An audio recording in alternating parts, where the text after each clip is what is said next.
फरवरी की इस कड़कड़ाती ठंड के अंदर भी लोगों का एक बड़ा हुजूम सड़कों पर आखिर क्यों है? उनकी पीएम मोदी से क्या मांगे हैं? क्या है वो चार मांग जो वो पीएम मोदी से कर रहे हैं? लद्दाख के लेह जिले में लोग फिर से सड़कों पर उतर आए हैं। कड़कड़ाती ठंड में भी बड़े पैमाने पर विरोध की रैलियां हो रही हैं। हजारों लोग सड़कों पर मार्च निकाल रहे हैं। 4 फरवरी यानी कि संडे को भी प्रदर्शन जारी रहा। सोशल मीडिया पर कई सारे इसके वीडियोस आ रहे हैं जिसके अंदर बड़ी तादाद में नारे लगाती और अपनी मांगे बताती भीड़ खूब दिख रही है। इससे पहले 3 फरवरी को भी वहां पर कंप्लीट शटडाउन यानी कि पूरी तरह से बंद का ऐलान किया गया था और इस ऐलान के लिए 4 मांगे हैं उनकी। तो मैं वो 4 मांगे सबसे पहले आपको बताता हूं। इंडिया टुडे की रिपोर्ट के मुताबिक इलाके में बंद का आह्वान किसने किया था? एक तो लैब जो कि आह्वान लेह एपेक बॉडी है और दूसरा करगिल डेमोक्रेटिक अलायंस यानी केडीए ने किया था। इनकी तरफ से 23 जनवरी को केंद्रीय गृह मंत्री अमित शाह को एक ज्ञापन सौंपा गया था जिसमें उनकी 4 मुख्य मांगे हैं। पहली, लद्दाख को राज्य का दर्जा दिया जाए।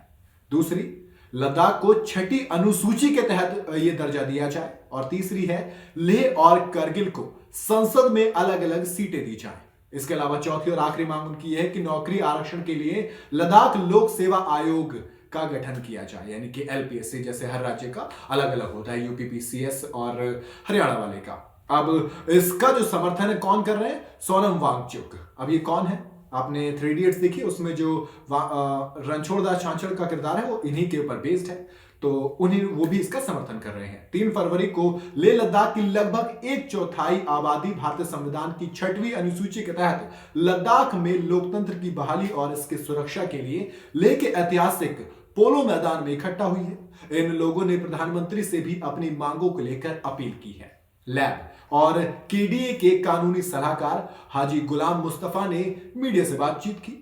उन्होंने बताया कि जब से लद्दाख केंद्र शासित प्रदेश यानी कि यूनियन टेरिटरी बना है तब से ही एपेक्स बॉडी और केडीए चारों मांगे उठा रही हैं। हमारी सभी पावर्स जो कि जन केंद्रित थी कमजोर हो गई हैं। जब हम जम्मू कश्मीर का हिस्सा थे तो विधानसभा में हमारे 4 सदस्य थे और विधान परिषद में 2 सदस्य हमारे हुआ करते थे। अब विधानसभा में हमारा कोई प्रतिनिधित्व बचा ही नहीं है।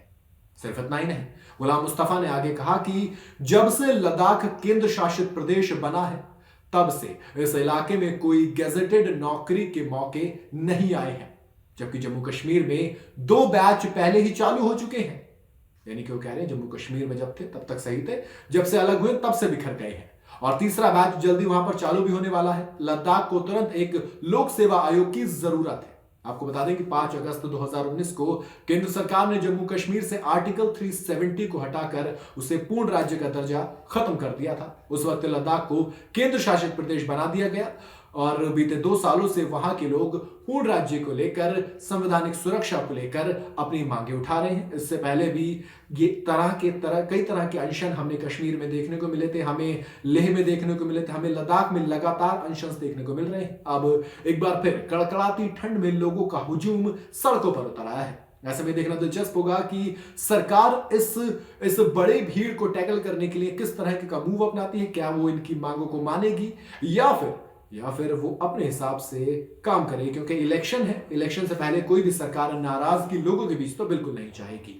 आपको क्या लगता है, क्या केंद्र सरकार मांगों को मानेगी और इस अनशन को खत्म करवा पाएगी? मुझे कमेंट में जरूर बताइएगा।